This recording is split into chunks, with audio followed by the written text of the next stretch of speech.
Abra sua Bíblia em Apocalipse. Fica com medo não, irmão. Pode abrir. Apocalipse, o livro mais lindo da Bíblia. Escatologia. Quando você escutar no meio evangélico a expressão escatologia, você já sabe que é Apocalipse, Daniel, últimas palavras de Jesus, algumas, Isaías, Joel. O que é escatologia? É o estudo de coisas futuras. Mas dentro do Apocalipse também tem muitas coisas que já aconteceram. Existem algumas coisas que estão acontecendo. Muitas coisas vão acontecer. Eu quero ler Apocalipse 2 com vocês. Apocalipse é o livro mais lindo porque tem gente que tem medo de ler Apocalipse. Porque Apocalipse fala do triunfo da igreja. Apocalipse fala de Deus esmagando o diabo debaixo dos nossos pés. Apocalipse fala da igreja vencedora, da igreja triunfante. É claro que você não pode ler Apocalipse também de qualquer jeito, senão você vai ficar meio perturbado. Você precisa ter um bom material de estudo, você precisa ter alguém para te ajudar, orar, porque é um livro de muitas figuras. Ele é um livro literal, alegórico, ele é figurativo. Você precisa entender algumas linguagens, senão você fica perdido. Eu já fui numa igreja, porque a Bíblia, Apocalipse fala da besta que subiu do mar e tinha 2 chifres. E eu fui numa igreja muitos anos atrás, que o pastor proibiu os irmãos de assistir televisão, porque os 2 chifres que ele via no Apocalipse eram as 2 antenas que ficavam em cima da televisão. Você vê. Terrível, né? Só Jesus. Vamos lá. Apocalipse 2, quem achou?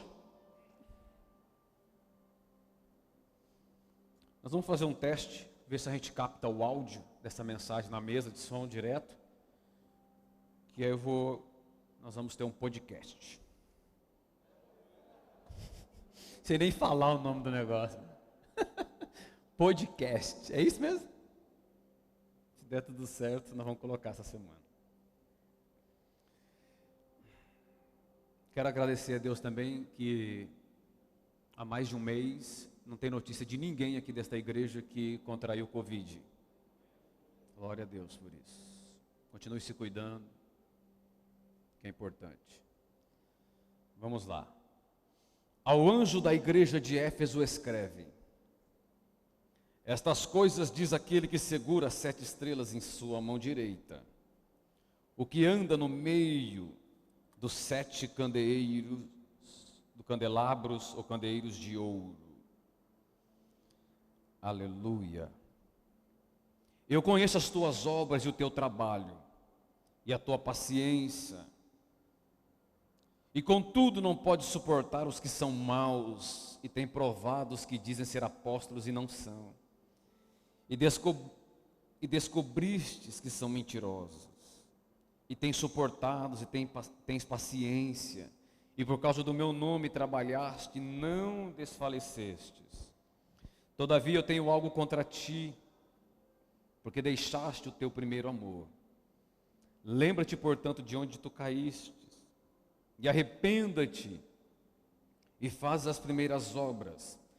Senão eu virei a ti rapidamente, removerei teu candelabro do seu lugar, se não te arrependeres. Mas isto tu tens: odeio os atos dos nicolaítas, que eu também odeio. Aquele que tem ouvidos, ouça o que o Espírito diz às igrejas. Aquele que vencer, eu darei de comer da árvore da vida, que está no meio do paraíso de Deus. Olha que promessa. aquele que vencer, eu darei de comer da árvore da vida que está no meio do paraíso ou do jardim de Deus. Jesus Cristo amado, nosso Redentor, estamos aqui diante da Tua palavra, que é viva, poderosa e eficaz.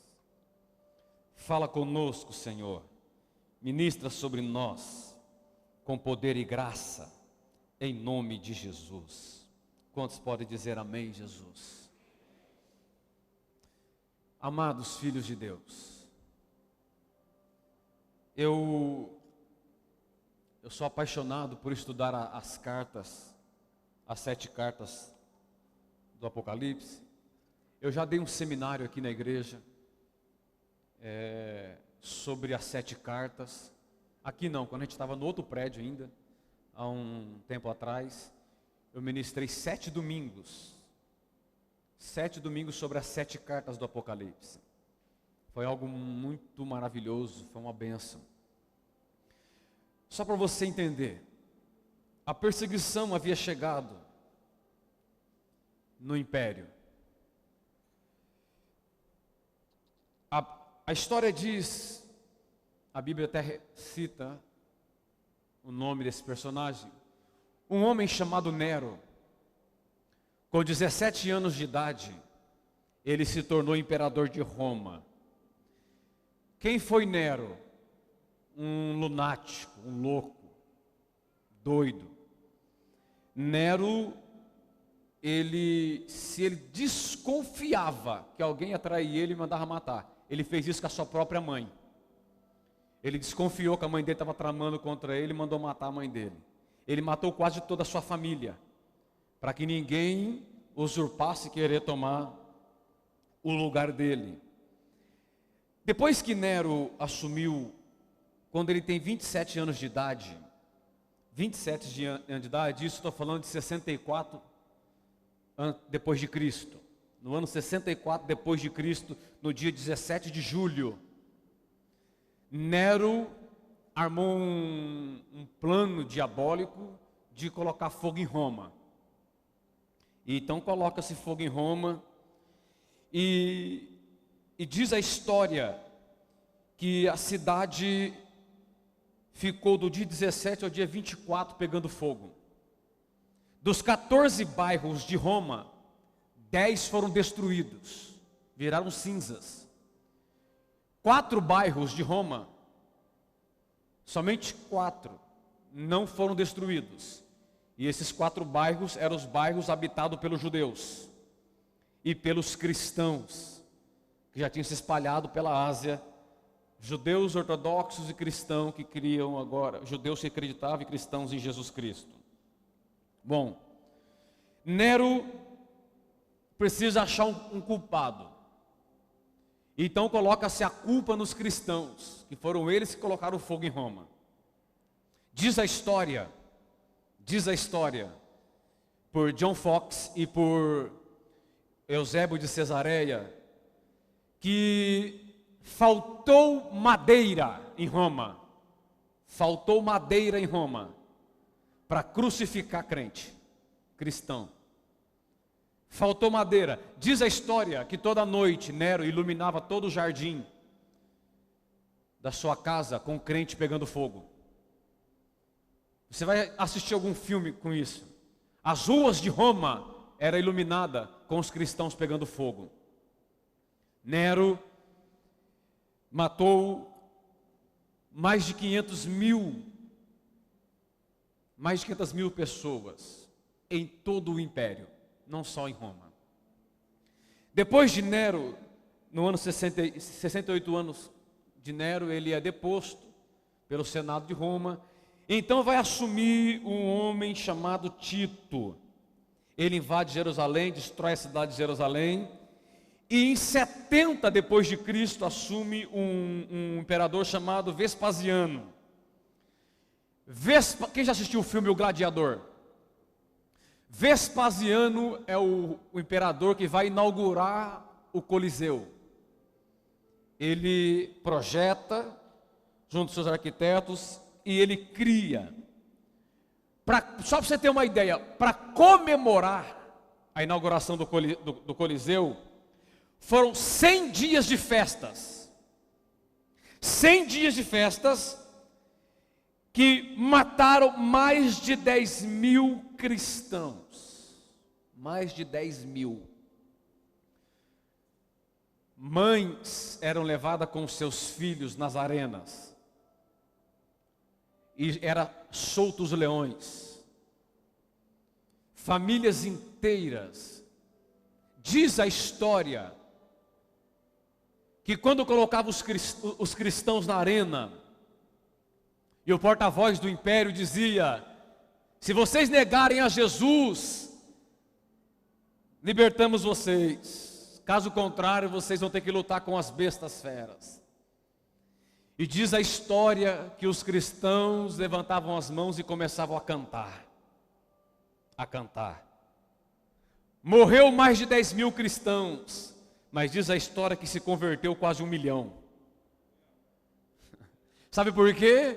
Porque a história diz que quando os leões iam para devorar as crianças, as mulheres, os homens, o povo que estava no Coliseu assistindo, via aquele povo cantando. Diz a história que eles não conseguiam ver os rostos das pessoas, porque o rosto deles brilhava como o sol. Lembra de Moisés, quando descia da montanha, e a Bíblia diz que o rosto dele brilhava, que ninguém conseguia olhar para ele? Diz a história que era assim, o rosto dos crentes brilhava, e o povo só conseguia ouvir a voz deles cantando. Então eles pulavam dentro da arena, para morrer junto com os cristãos, aceitando a Jesus como Salvador das suas vidas.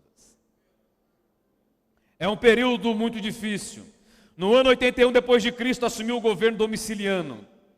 Esse foi o pior, foi chamado de segundo Nero. O pior.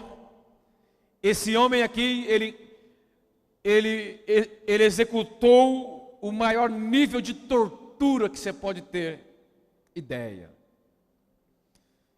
Diz a história que João, nós vamos entrar agora, o João aqui do Apocalipse, mergulharam ele, que era uma das torturas de Domiciliano, mergulharam João em um tambor de óleo fervendo.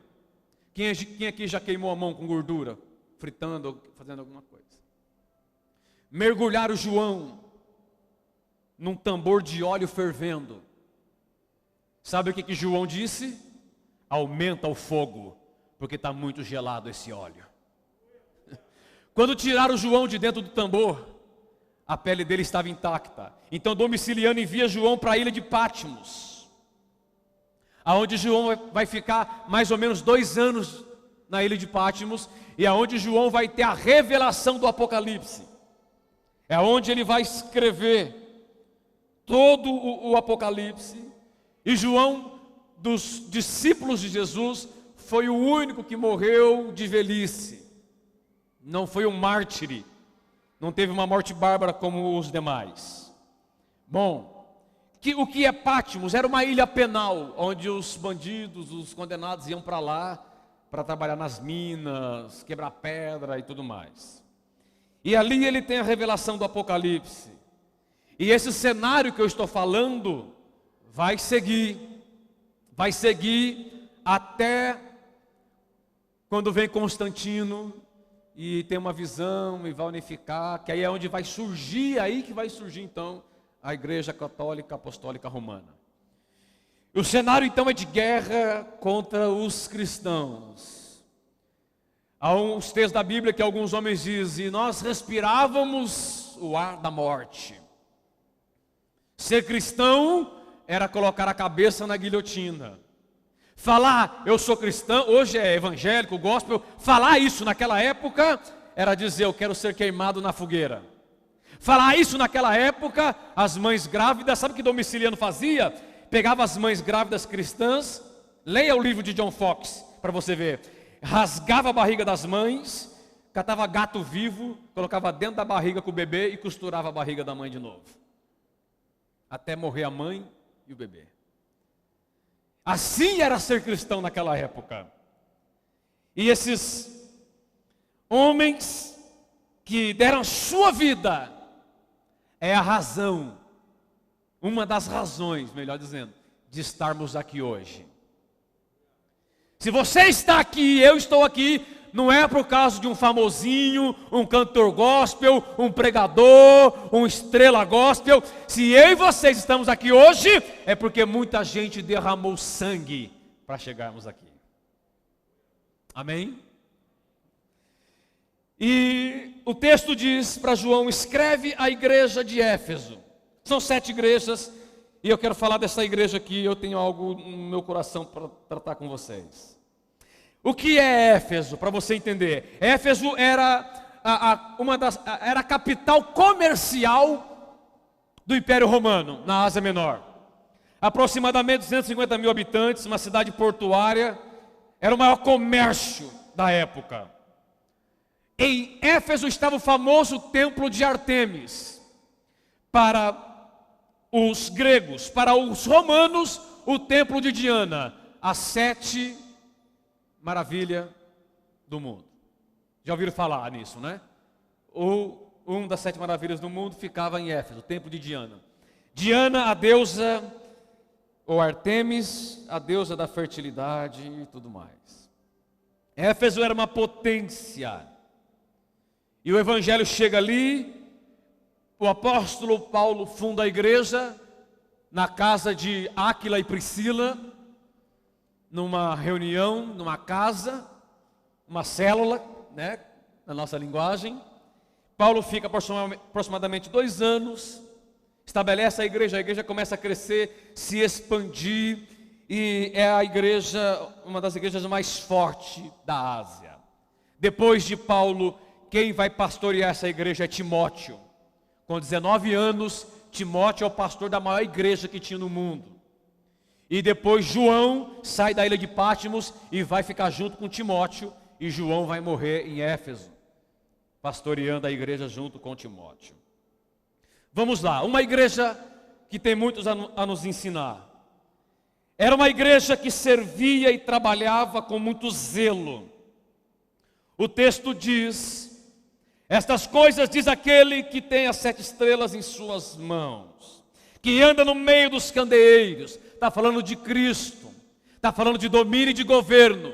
Está dizendo: eu sou aquele que tem o domínio. As 7 estrelas são os 7 líderes das igrejas, e os 7 candeeiros são as 7 igrejas. Ele está dizendo: eu sou aquele que caminha no meio da igreja, e eu tenho vocês nas minhas mãos. Ou seja, eu sou o que governo, eu sou o que domino. Por isso, se você quer saber qual é a igreja que vai morar no céu, você tem que ler a carta de Éfeso, porque a carta de Éfeso é a igreja que vai morar no céu. Jesus diz: eu sou o cabeça, eu sou o governante, eu sou quem domina, eu sou quem governa sobre a igreja.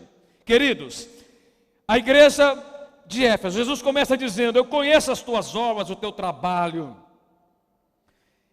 Uma igreja que trabalhava duro, uma igreja que se esforçava. Escute bem o que eu vou te dizer. Era um povo que não media esforços para fazer para Deus. Uma igreja que não media esforços para o trabalho de Deus. E a primeira pergunta essa noite é: como temos trabalhado para o nosso Deus? Será que se Deus olhar para nós, como Ele olhou para a igreja de Éfeso, Ele vai dizer: parabéns, vocês, olha, como dizia minha bisavó, vocês são bom do cabo da enxada, vocês não têm preguiça, você olha, você está de parabéns, você tem se esforçado, você tem se dedicado, você tem trabalhado com labor, com vontade, com garra, com disposição. Será que eu e vocês, essa noite, se ouvíssemos a palavra de Deus, Ele faria um elogio desse para nós ou não? Ou Ele ia dizer: vai ter com a formiga, ó preguiçosos, ó povo morto, ó povo sonolento, acorda, desperta do que dormes, coloca-te de pé e eu vou te esclarecer. qual seria a palavra de Deus ao nosso coração? Olha para dentro de você agora. Vamos fazer uma autocrítica nossa essa noite. Será que Deus olharia para nós e diria: parabéns, você tem se esforçado, você tem feito muito mais além. Quem estava aqui na quarta-feira, sabe o que eu preguei? Você tem ido muito mais além, você tem andado uma milha a mais, você tem rompido algo mais, ou você está preguiçoso no trabalho para Deus, ou você vive reclamando, ou você vive murmurando, ou você vive dizendo: não tenho tempo, quando eu tiver tempo eu vou fazer. Como é que está? Ou você, olha para cá, ou você está vivendo só de passado: eu fazia, eu era, quando eu fiz, quando? Irmãos, preste bem atenção, eu quero saber do hoje, quero saber do agora. Deus está falando para mim e para você: como é que está o seu trabalho, como é que está a tua dedicação para as coisas de Deus hoje?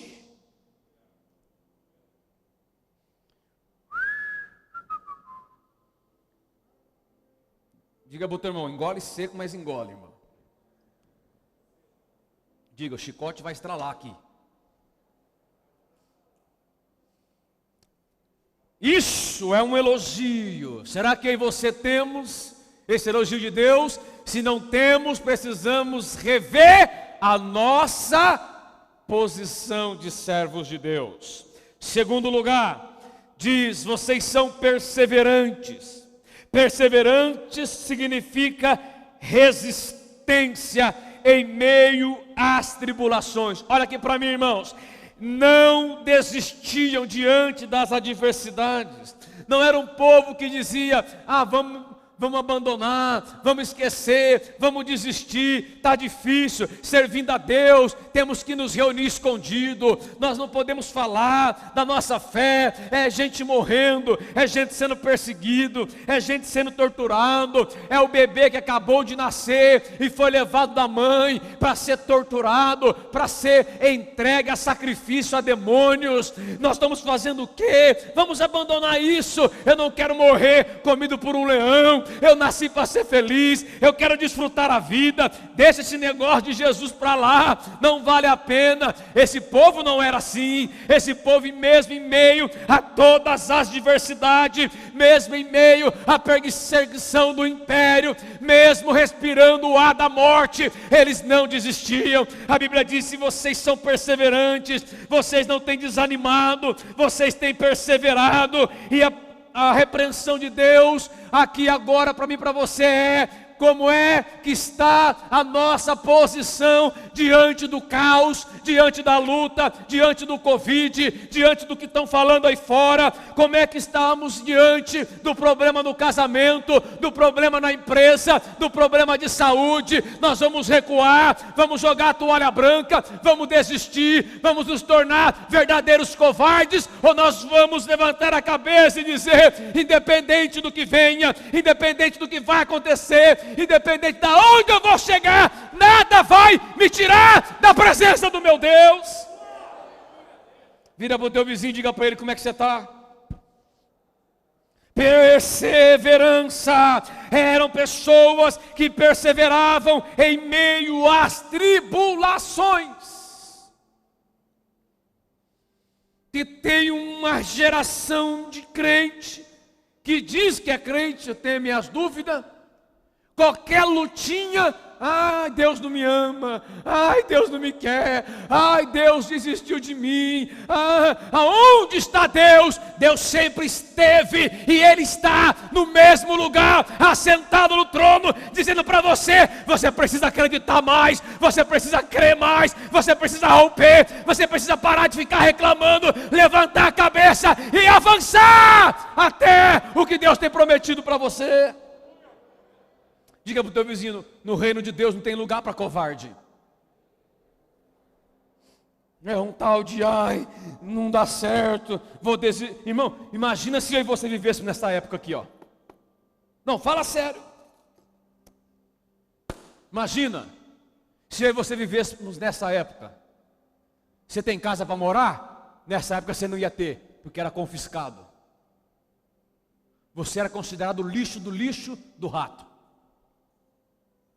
Essa época aqui. Hoje você tem roupa boa para vestir. Eu não estou vendo ninguém pelado aqui essa noite. Quem aqui almoçou? Você tem comida para comer. Você tem acesso à música, à cultura.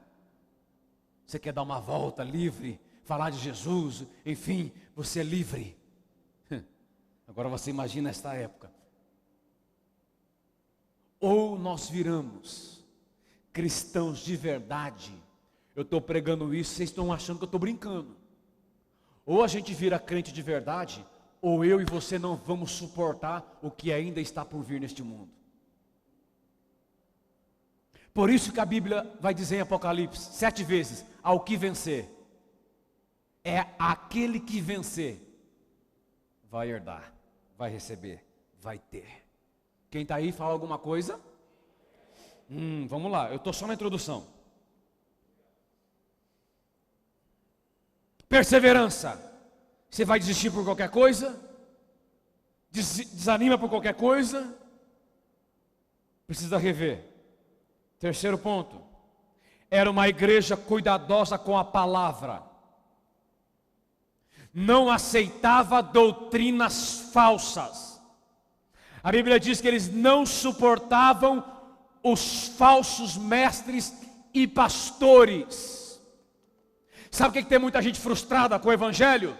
Porque aceita qualquer coisa, engole qualquer coisa que escuta. Nós temos que ser uma igreja igual os bereanos. A Bíblia diz que enquanto Paulo pregava, os bereanos iam lá para ver se o que Paulo estava falando era verdade. Hoje qualquer coisa que você escuta na internet, você toma por verdade. Qualquer pregador hoje, qualquer músico, qualquer youtuber aí, gospel, faz a tua cabeça e muda a tua vida para pior. Somos levados por qualquer vento de doutrina. Essa igreja aqui não. Espera aí, o que está falando tem base bíblica? Está de acordo com os princípios de Deus? Está de acordo com os princípios do céu? O que o pastor William está pregando aqui na igreja sabe? Você tem a obrigação de examinar se o que eu estou falando é verdade. Ou você é papagaio que fica repetindo o que o pastor fala e não vai analisar para ver se é verdade. Porque o microfone na mão de um líder pode estragar, pode arrebentar com a sua vida e te levar ao inferno. Ou pode te levar ao céu e à vitória. Eu não tenho problema nenhum. E eu ensino vocês e eu te dou toda a autoridade. Se eu pregar alguma mentira, vem e me confronta. Você tem toda a liberdade. Pode ser qualquer um. É uma maneira de você preservar o meu coração diante de Deus. Você está aí ou não? Eu sei que tem pastor que tem coragem de falar isso, mas eu tenho, irmão. Porque eu quero ir para o mesmo céu que eu estou pregando para você ir. O que adianta eu pregar, levar você para o céu e eu for para o inferno? Vale alguma coisa? Paulo diz, o que adianta eu ganhar o mundo inteiro e perder minha alma? Então essa igreja não ouvia qualquer coisa. Essa igreja não comia qualquer coisa. Essa igreja não se alimentava de qualquer palavra. Eles colocavam à prova os profetas, os mestres, os pastores. E como eu coloco à prova? Palavra de Deus, vida, testemunho. Você quer saber se o pastor é de Deus? Não é se ele faz chover, se ele pula, se ele salta, se ele fala o teu CPF, teu RG, se ele revela as coisas para você. Você quer saber se ele é homem de Deus? Pergunta para a mulher dele, pergunta para o filho dele, pergunta para a mãe dele, pergunta para quem está em casa com ele. Eu não sou homem de Deus porque eu prego no púlpito. Eu sou homem de Deus porque eu prego lá na minha casa. Se eu não sou homem de Deus com a pastora e com o Davi, eu não sou homem de Deus com vocês. E aí eu vejo muita gente engolindo coisas de cada carniça, de cada esgoto. Nossa, que coisa maravilhosa. Cuidado, irmão. Cuidado. O que vai sustentar você e vai te dar força para vencer e te levar para o céu, tem que estar com base nesta palavra, neste livro, porque tudo passará, mas a minha palavra não passará, diz o Senhor. Diga aleluia. Diga para o teu vizinho, para de ser seduzido por palavras de engano. Você está aí ou não? Vamos lá, é uma igreja abençoada. Trabalha, persiste, persevera e caminha na palavra de Deus. Você quer uma igreja mais vitoriosa que essa? Diga aleluia. Diga para o teu irmão, vamos trabalhar mais. Diga, estenda as mãos, vamos profetizar? Estenda as mãos, diga, show preguiça. Diga, espírito da preguiça, saia deste corpo. Não volte nunca mais. Você não é bem-vindo neste corpo. Diga, sai!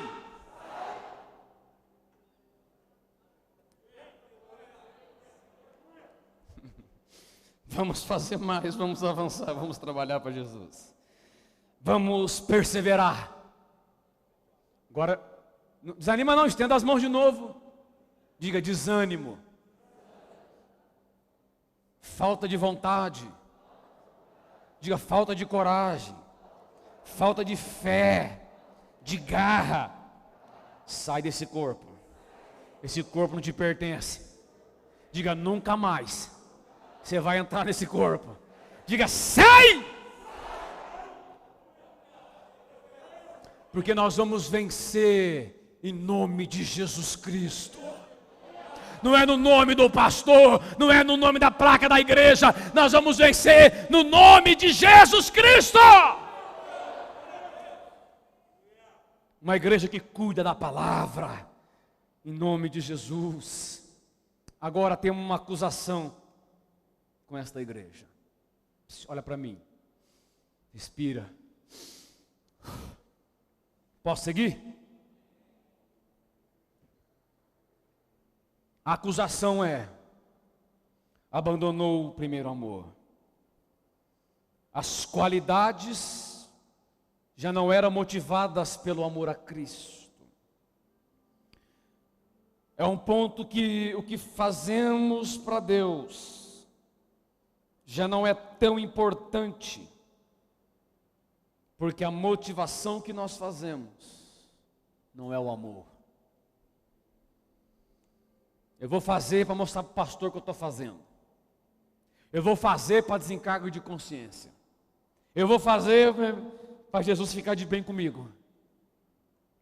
Então essa igreja fazia tudo isso, mas ela tinha abandonado o primeiro amor. O primeiro amor é a devoção que demonstramos quando conhecemos a Jesus.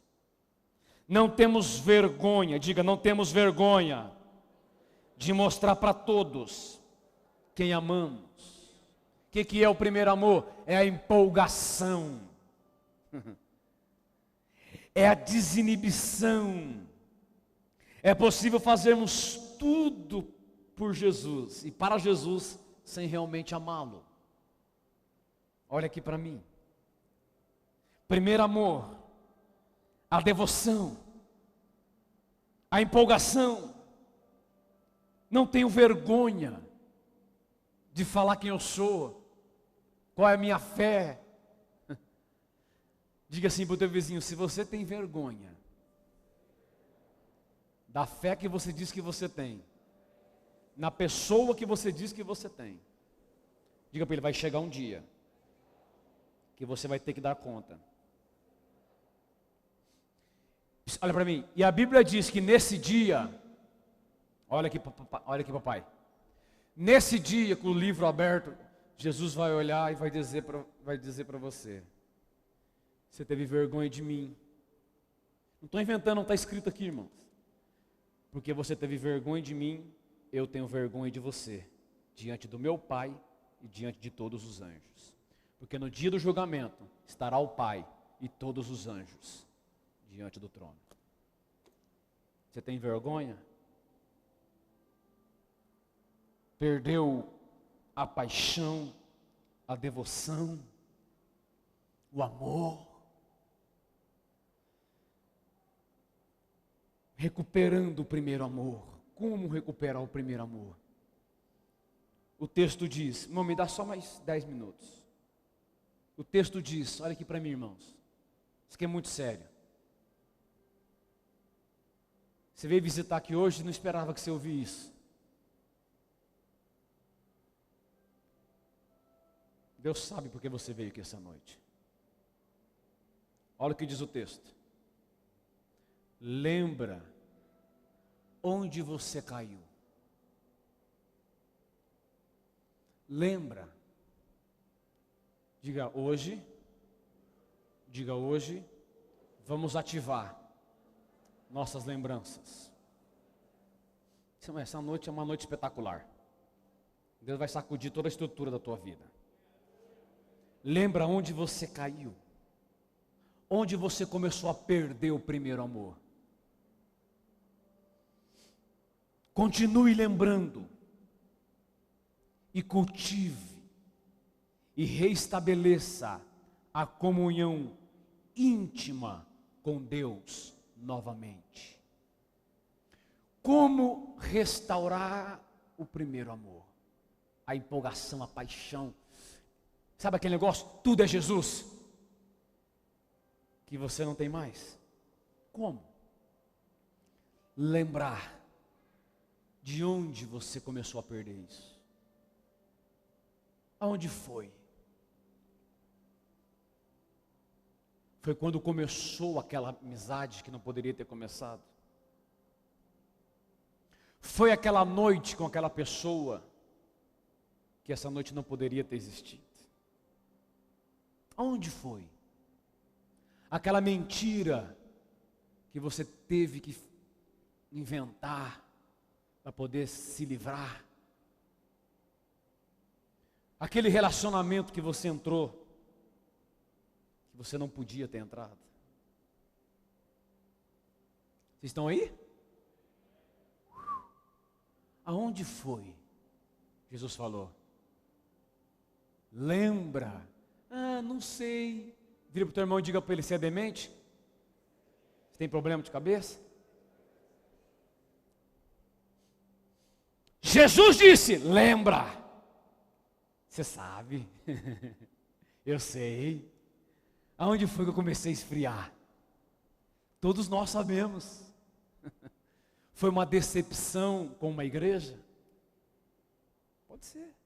Foi uma decepção com um pastor? Com um líder? Aonde foi? Lembra?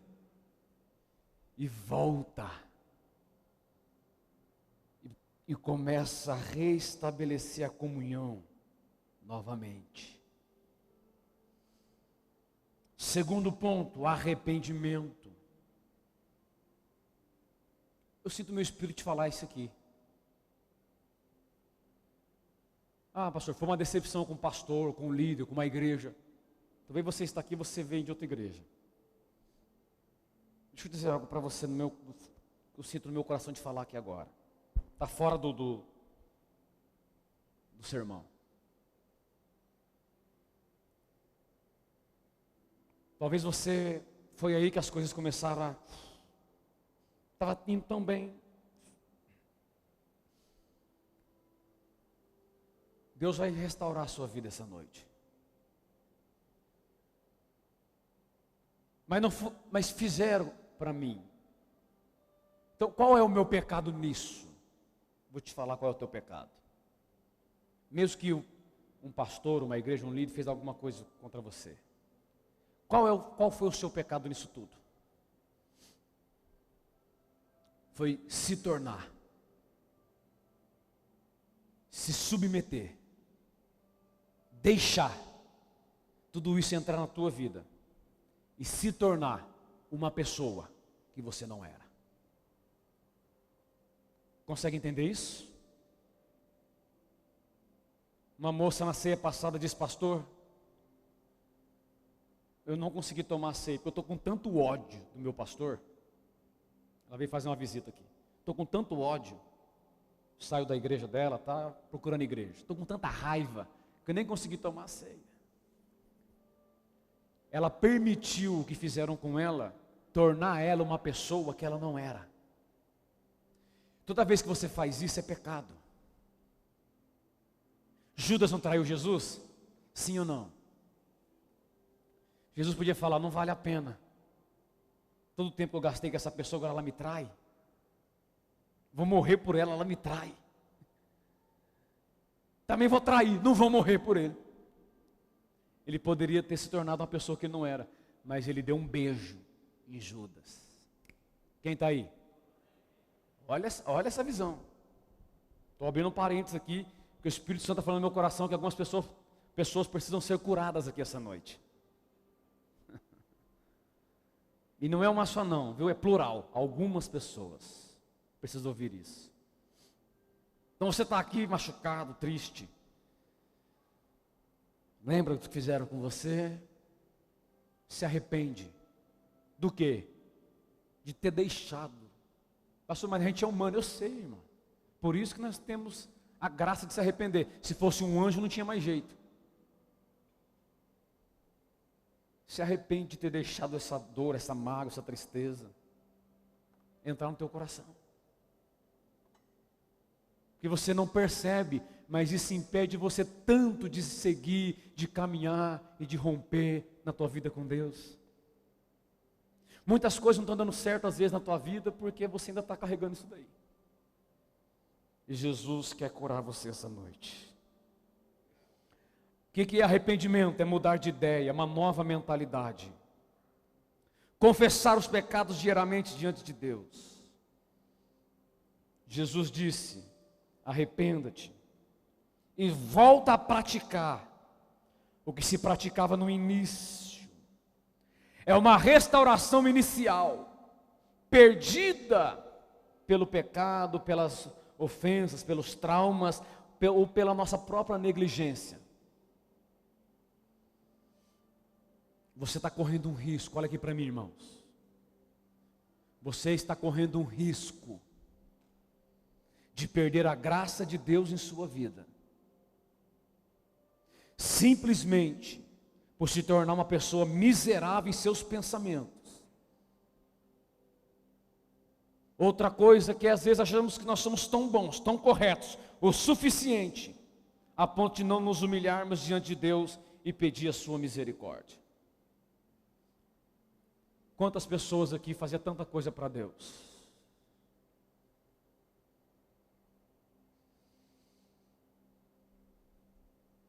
E toda vez que alguém confronta você, você tem uma desculpa para falar. É porque existe algo lá atrás que não foi consertado. Você se envolvia tanto, você estava pronto para qualquer coisa, porque chamasse. Por que não agora? O que aconteceu? Lembra-te de onde começou. Volta, conserta, arrependa-te. E começa a praticar as primeiras obras. Há um clamor no coração de Deus essa noite,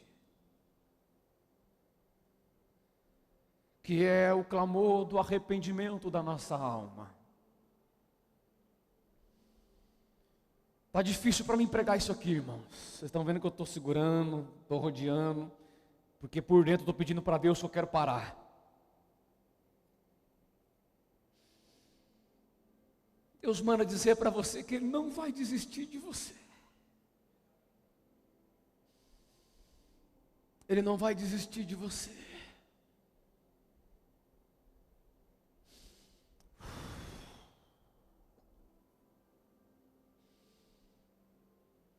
E o diabo luta, porque o diabo sabe o potencial que você tem. O diabo sabe o prejuízo que você é. Quando você se dispõe em estar na presença de Deus e fazer para Deus. Diga para o teu irmão: Deus não vai desistir de você, irmão. Pastor, mas está dando tudo errado. Ele vai fazer dar mais errado ainda, até Ele te colocar onde Ele quer, e você entender. Tem situações que Deus vai levando você, irmão, até lá no mais fundo do buraco. Mas eu quero que você ouça essa palavra essa noite e diga: Jesus, não precisa chegar lá no fundo. Estou aqui no meio, tá bom. Eu me rendo. Quantos querem ser uma igreja relevante? esse ministério será conhecido nessa cidade. Uma igreja que tem um povo que ama Jesus e que está disposto, como diz o ditado aí, pau para toda obra. Escute, vamos fazer mais. Eu estou pegando um gancho da pregação de quarta. Vamos ir mais além. Vamos fazer algo mais. Deus vai curar você essa noite. Você caiu, adulterou, caiu nas drogas, caiu na apostasia, esfriou. Não coloque a culpa em nada, em ninguém. Se humilha diante de Deus essa noite e diga: eu quero voltar ao primeiro amor. Eu quero voltar às primeiras obras. Eu quero fazer aquilo que eu nunca fiz. Eu quero alcançar o que eu nunca alcancei. Quem está aí? Coloca as duas mãos na direção do seu coração. Feche os seus olhos um pouquinho. Curva a sua cabeça, por favor.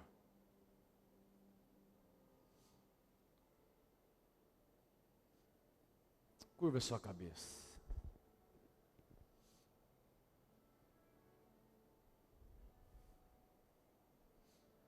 Você não precisa falar nada para Jesus agora. Oh, Jesus querido.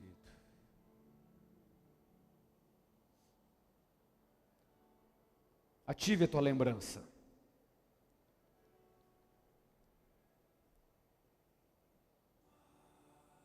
O que aconteceu? Aonde foi?